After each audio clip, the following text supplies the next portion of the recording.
Hello students, today we will discuss about the application of Biot-Savart law. Number 2, magnetic field due to infinitely long straight wire or conductor. आज हम magnetic field निकालेंगे Biot-Savart का use करके। एक long straight wire की वजह से, infinity long straight wire है, उसकी वजह से हम मैग्नेटिक फील्ड निकालने वाले हैं। मतलब ये है कि हमें समझना है कि इनफाइनाइटली लॉन्ग वायर का क्या मतलब होता है। इनफाइनाइटली लॉन्ग वायर का मतलब ये नहीं है कि बहुत ही इन्फिनिटी तक वो फैला हुआ हो। इनफाइनाइटली फिजिक्स में जो मीनिंग है वो है एक रिलेटिव टर्म से, है ना। मतलब ये है कि इनफाइनाइटली मैं बोल सकता हूं कि अगर एक कंडक्टर या कोई एक वायर या कोई एक लेंथ है, अगर मैं पॉइंट ऑफ ऑब्जर्वेशन यहां ले लूं इसके पास में, ये मेरा पॉइंट ऑफ ऑब्जर्वेशन है, तो इस पॉइंट ऑफ ऑब्जर्वेशन की लेंथ में और इस वायर की लेंथ में बहुत बड़ा डिफरेंस है। तो मैं इस वाले वायर को consider as a infinitely long wire, है ना।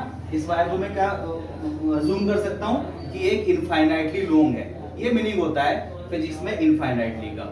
क्लियर। इनफाइनाइट मतलब ये नहीं कि बहुत इन्फिनिटी तक वो फैला हो, कि चांद तक फैला हो वायर, ऐसा नहीं है। तो हम एक इनफाइनाइटली लॉन्ग वायर लेंगे जिसकी वजह से हमें मैग्नेटिक फील्ड निकालना है। Consider a wire X Y, लिख लेते हैं 2 line. Consider a wire X Y flowing current is I. तो हमने यहां पर एक वायर माना जो एक इनफाइनाइटली लॉन्ग होगा इस तरीके से। ये मेरे पास एक पॉइंट ऑफ ऑब्जर्वेशन है, point P.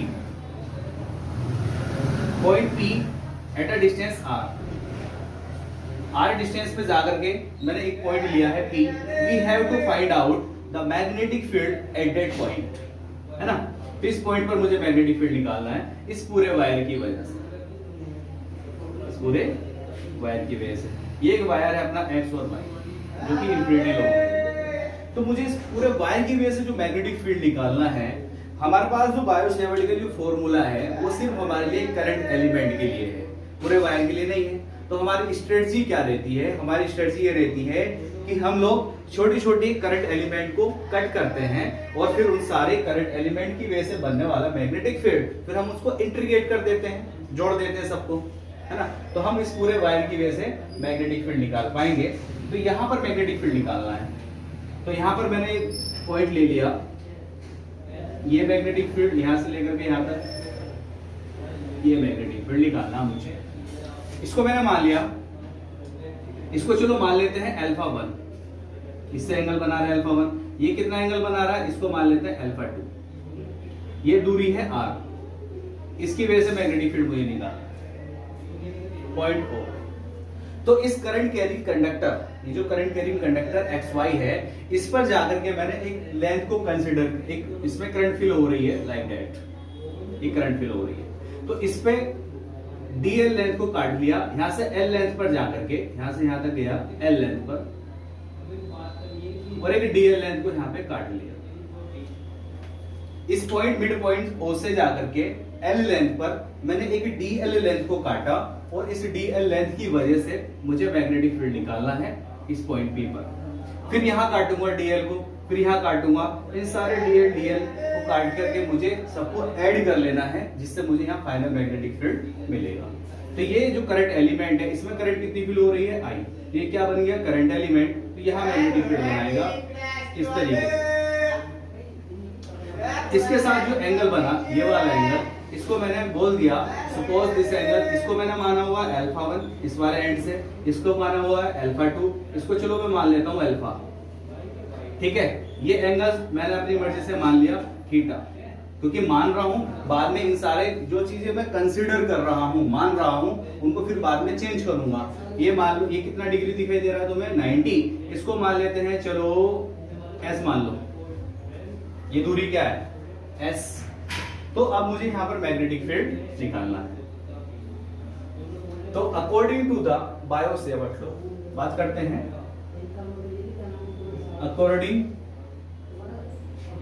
To the Biot-Savart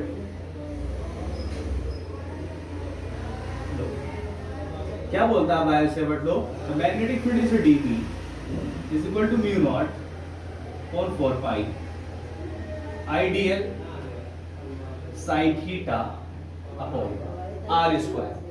ये जो मैग्नेटिक फील्ड बना इस करंट एलिमेंट की वजह से बना एलडीएल के लिए, तो इसके लिए ये वाला जो डिस्टेंस है, हम डिस्टेंस आर लेना चाहिए या हमें एस लेना चाहिए? आंसर इज एस लेना चाहिए, क्योंकि जो डिस्टेंस है किस किस के बीच का, इसके और इसके बीच का। तो यहाँ पर मेरे लिए कौन काम कर रहा है? एस। तो इसको मुझे क्या लिखना चाहिए? S square. This is equation number. But मुझे जो मैग्नेटिक फील्ड निकाल के लेके आना है वो मैग्नेटिक फील्ड निकालना मुझे इसकी टर्म्स में, क्योंकि यहाँ निकालना है। तो इस पूरे वायर की वजह से इस पॉइंट पर कितना मैग्नेटिक फील्ड बनता है वो मुझे निकाल के लाना है। दैट मींस कि मुझे आर की टर्म्स में अपने रिजल्ट को लाना है। किसकी टर्म्स में? आर के रिजल्ट में। तो ये वाला जो थीटा है, ये थीटा भी मैंने माना हुआ है। एक मैंने इस डीएल को, इस लेंथ को, मतलब डीएल को मैंने कंसिडर किया है, दूसरा इस एस को मैंने कंसिडर किया है। तो जो मैंने टर्म्स कंसिडर की है, जैसे ये वाला थीटा कंसिडर किया है, एस कंसिडर किया है और डीएल कंसिडर किया है, तो मुझे इनको चेंज करना है ना। जो कंसिडरिंग टर्म्स हैं इनको जब हम चेंज करेंगे, तो जैसे यहाँ से एस को चेंज करना है, इस थीटा को चेंज करके लाना है और इस डीएल को चेंज करना है, क्योंकि ये मैंने माने हैं, तो मैं जो रिजल्ट लाना चाहता हूँ वो इसकी टर्म्स में लाना चाहता हूँ, आर की टर्म्स में। क्या करेंगे? अच्छा, ये जो आइडियल दिखाई दे रहा है, आप इसको जानते हैं करंट एलिमेंट, जो कि रेस्पॉन्सिबल है मैग्नेटिक फील्ड बनाने के लिए। क्लियर? तो इसको हम बदल के लाने की कोशिश करते हैं। जरा देखें, इन ट्रायंगल, इसका नाम रखते हैं ओ पी, इसका एक मैं नाम रख लेता हूं M, O P M. In triangle M O P, OP में चलते हैं। हम जानते हैं कि तीनों ये जो तीनों एंगल का सम 180 डिग्री होता है। तो यहाँ पर कौन कौन से मिल रहे हैं आपको? अगर मैं यहाँ अलग से बना के दिखाऊं इस ट्रायंगल को, ये कुछ ऐसा दिखाई दे रहा है। ये एंगल, ये पॉइंट है ओ जो कि 90 डिग्री है, दूसरा ये एंगल अल्फा है और ये एंगल थीटा है और ये वाला डिस्टेंस एस है और ये एल है। तो अगर मैं बात करूं तो तीनों एंगल का सम 180 डिग्री, मतलब theta plus 90 plus alpha is equal to कितना? 180 डिग्री होना चाहिए। अगर मैं यहां से theta plus alpha is equal to 180 degree minus कितना हो जाएगा? 90, theta plus alpha is equal to कितना हो गया? 90 डिग्री। मुझे तो थीटा को बदल के लेके आना है, तो थीटा इज इक्वल टू हो जाएगा 90 माइनस अल्फा, 90 माइनस अल्फा, ये मिला। तो मैंने इसमें जो ना बोथ साइड साइन का फंक्शन ले लिया, taking both side function of sine, taking both side function of sine. इससे क्या होगा? ये हो जाएगा sine theta is equal to sine 90 minus alpha.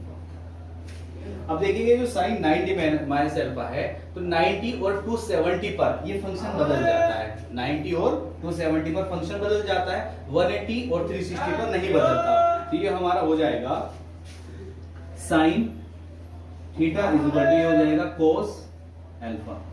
तो जहां साइन थीटा है उसकी जगह क्या पुट किया जा सकता है? आंसर है कोस अल्फा पुट किया जा सकता है। मतलब क्या है कि मैंने इस थीटा साइन थीटा को कन्वर्ट कर लिया, इस साइन थीटा की जगह मैं क्या पुट करूंगा? Cos alpha.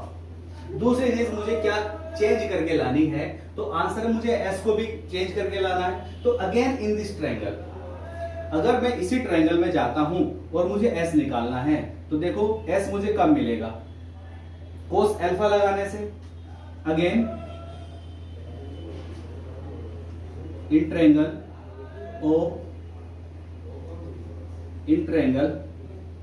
एमओपी, तो अगर आप कोस अल्फा लगाएं, कोस अल्फा क्या होता है? Base upon hypotenuse. बेस, ये बेस कितना था? आर, और ये कितना है? हाइपोटेनियस, तो ये हो जाएगा आर अपॉन एस। मतलब क्या हुआ कि यहां से, यहां देखते हैं, यहां से आर इज इक्वल टू कितना आ जाएगा बेटे? आर आ जाएगा, आर इज इक्वल टू हो जाएगा एस कोस अल्फा। बट मुझे निकालना है क्या, मुझे तो एस निकालना है, तो एस इक्वल टू कितना आ जाएगा, आर अपॉन कोस अल्फा, और 1 अपॉन कोस अल्फा क्या होता है, सेक अल्फा, तो ऐसे 1 अपॉन कोस क्या होता है, सेक, तो ये आर, और 1 अपॉन कोस क्या हो गया, सेक अल्फा, है ना, जो आप यहां लिख सकते हैं कि 1 upon cos alpha equal to sec alpha होता है।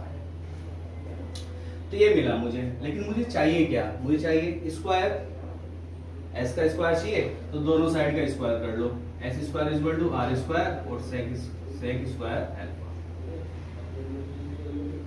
ये भी मिल गया।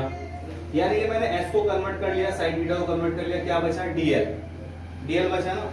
Again in this triangle,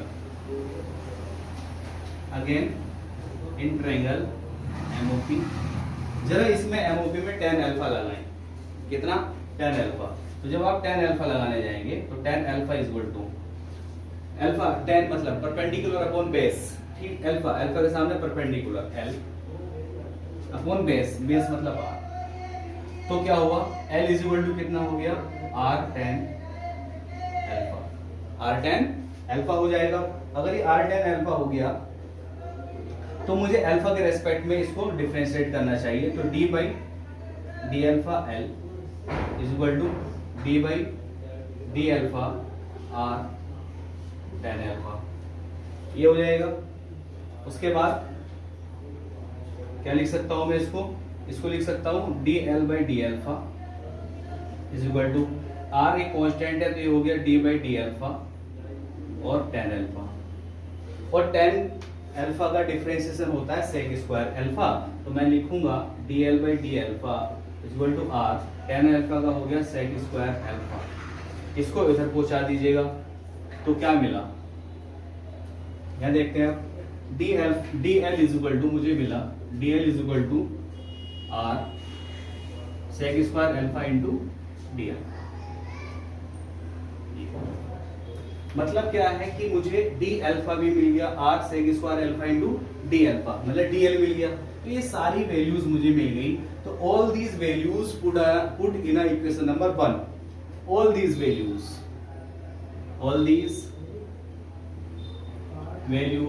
of like dl, s square and तीसरा क्या निकाला हमने, sine theta, put in equation first.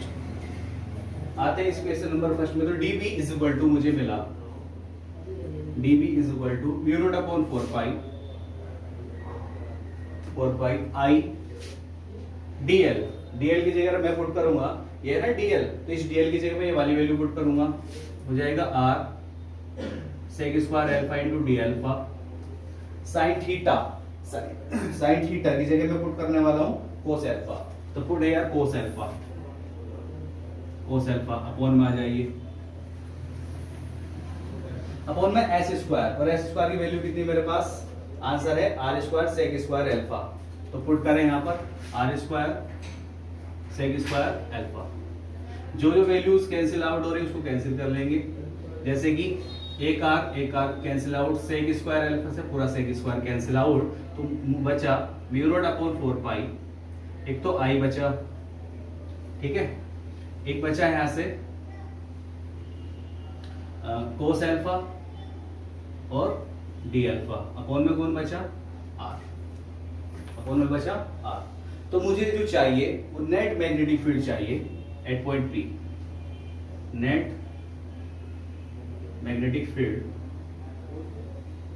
Eight point P, जो कि R के टर्म्स में मुझे लेके आना, देखो हमारा R आ गया इसमें, तो जो नेट मैग्नेटिक फील्ड बनेगा एट पॉइंट P पे वो बनेगा इंटीग्रेशन ऑफ dB, सबको जोड़ लेंगे, सारे dB को मुझे जोड़ लेना है, तो जब सारे dB को मैं जोड़ के लेके आऊंगा तो ये वाली वैल्यूज मुझे यहाँ पुट करनी चाहिए, तो dB magnetic field at point P is equal to close integration mu not upon 4 pi I cos alpha d alpha upon R, ये मिला। अब मुझे इसका इंटीग्रेशन करना है, ठीक है, तो पूरे वायर की वे से निकल के आएगा। आप इसका स्क्रीनशॉट लीजिए पहले, फिर देन मैं इसको रफ यहाँ से रफ करूंगा, देन यहाँ पर एक्सप्लेन करेंगे।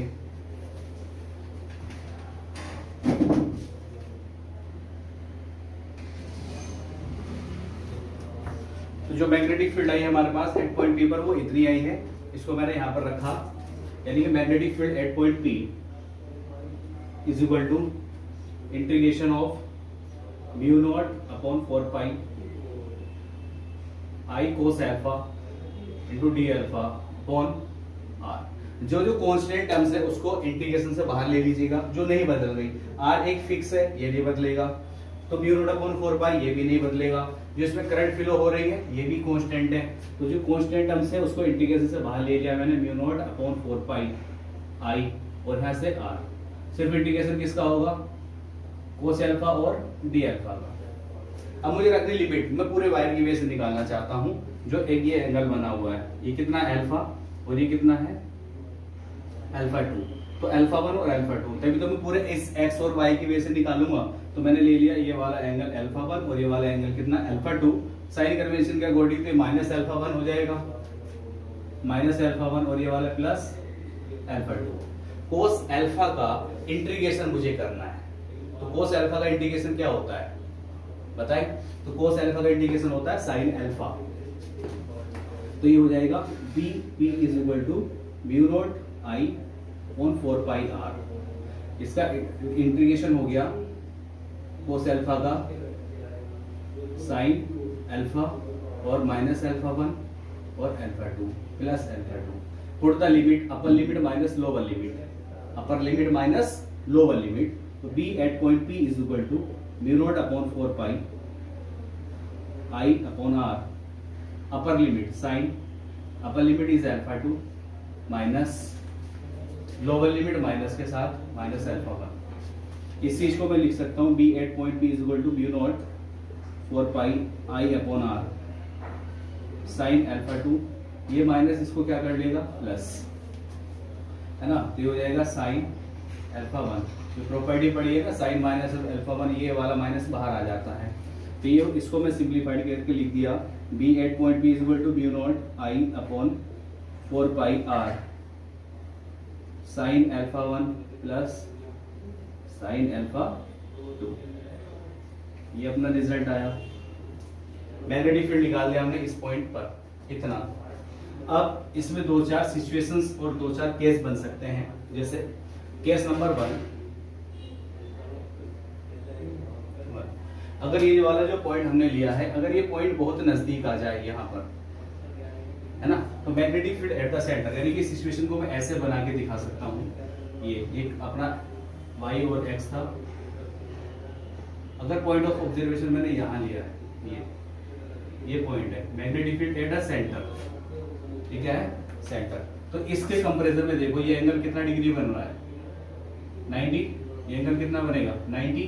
जब बहुत दूर से, अगर इसी एंगल को मैं बहुत दूरी से देखूं, बहुत दूर से देखूं ऐसे, तो ये कितना डिग्री का एंगल बनने वाला है। मतलब क्या है कि इस वाले पॉइंट को आप यहाँ से देखें, ऑलमोस्ट ये एंगल 90 को अप्रोच करेगा, है ना। ये वाला जो पॉइंट लेके आया मैं, यहाँ ले आया, ये वाला एंगल अप्रोच किसको अप्रोच करेगा 90 डिग्री को। तो मतलब यहाँ से क्या होगा अल्फा 1, जो तुम्हारा यहाँ से बनने वाला अल्फा 1, ये बनने वाला अल्फा 2। अल्फा 1 भी 90 डिग्री हो गया और अल्फा 2 भी तुम्हारा 90 डिग्री हो गया। तो अगर ये तुम ला करके यहाँ पुट करो तो जो मैग्नेटिक फील्ड एट सेंटर पे आएगा वो कितना आ जाएगा, mu not I upon 4 pi R sine 90 plus sine 90। Alpha 1 और अल्फा 2 की वैल्यू रख दी, और आप जानते हैं साइन 90 कितना होता है 1। तो ये मिलेगा B at centre is equal to mu not I upon 4 pi R sine 90 यानी 1 plus 1 is equal to mu not I upon 4 pi R. कितना हो गया 2 से ये 2 टाइम्स कैंसिल आउट हो गया। जो मैग्नेटिक फील्ड एक सेंटर मिला वो कितना मिला, म्यू नॉट आई अपॉन 2 बचा 2 पाई आर। इस फॉर्मूले को हम पहले भी निकाल चुके हैं कि अगर एक स्ट्रेट वायर है उसके सेंटर पे जाकर के मैग्नेटिक फील्ड कितना बनता है 2 पाई आर। मतलब magnetic field is directly proportional to I और magnetic field is inversely proportional to R. ये इंक्रीज होगा तो ये भी इंक्रीज होगा, जितनी दूरी ये बढ़ाते जाओगे उतना मैग्नेटिक फील्ड तुम्हारा कम होता चला जाएगा। सेकंड केस, सेकंड ले सकते हैं हम। अगर मैं पॉइंट ऑफ ऑब्जर्वेशन को, ये जो पॉइंट ऑफ ऑब्जर्वेशन यहाँ है, अगर मैं पॉइंट ऑफ ऑब्जर्वेशन कहीं यहाँ मान लूं, है ना, किसी वायर के एंड्स पर, point P is near to any one end of wire, मतलब अगर मैं पॉइंट को यहां मान लूं, ये करंट फ्लो हो रही है ये, तो एक पॉइंट मैंने कहीं यहां मान लिया, यहां से इसके अकॉर्डिंग जो अल्फा बनने वाला है, तो अल्फा कितना हो जाएगा यहाँ पर, अल्फा 1 0 डिग्री। इसके अकॉर्डिंग जो पॉइंट होगा ये यही तो गिरेगा, ये कितना डिग्री होगा 90 डिग्री, यानी कि अल्फा 2 कितना हो जाएगा 90 डिग्री, और अल्फा 1 कितना हो गया 0। मतलब किसी एक वायर के नियर, यहाँ कई पॉइंट इसी वायर पर ही मान लें, तो अगर यही वायर है और इसी वायर पर ही मैं एंगल मान लूं, तो कितना डिग्री बनाएगा 0। मतलब ये है मेरा कि अगर इसी पॉइंट को मैं यहां मान लेता हूं, इसी पर मान लेता हूं, इसी एंड पर, तो एंगल कितना डिग्री बनेगा 0 डिग्री। अगर एंगल 0 डिग्री बना तो, और इसके अकॉर्डिंग देखो एंगल कितना डिग्री बनेगा 90 डिग्री। तो ये हम एंड पर निकाल रहे हैं मैग्नेटिक फील्ड, कहां पर निकाल रहे हैं, एंड पर। तो magnetic field at end is equal to कितना मिलेगा, mu not I upon 4 pi r sine, ये कितना हो गया, alpha 1 is 0, sine 0 plus sine 90, और तुम जानते हो साइन 0 0 होता है, तो magnetic field at end is equal to V not I upon 4 pi r। यहाँ से कितना बना, ये साइन 0 0 हो गया, और यहाँ से कितना मिला 1 इंटू 1, तो 1 की मल्टीप्लाई करो या ना करो, एंड्स पर कितना मैग्नेटिक फील्ड मिला, mu naught I upon 2 pi r, mu not I upon 2 pi r। ये कितना हो गया, साइन 0 0 और ये साइन 90 1, तो इसको मैंने यहाँ पुट करा, तो mu naught I upon 4 pi r हो गया।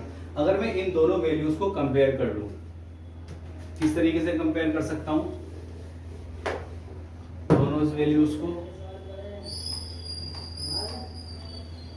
तो जो मैग्नेटिक फील्ड निकल के आया अपना, मैग्नेटिक फील्ड एट सेंटर कितना आया, मैग्नेटिक फील्ड एट सेंटर आया हमारे पास mu not I upon 2 pi r, mu not I upon 2 pi r।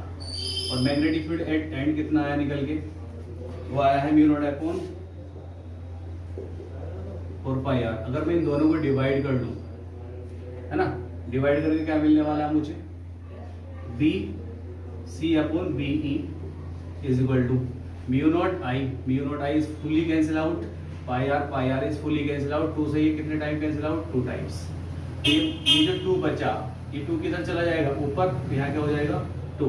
तो magnetic field at centre is equal to 2 times of magnetic field at ends, यानी कि magnetic field at centre twice होता है magnetic field course किसी भी wire के ends पर। अगर मैं इस वायर पे ही अगर मैग्नेटिक फील्ड पूछूंगा इसी वायर पर, तो मैग्नेटिक फील्ड कितना हो जाएगा, आंसर इज 0।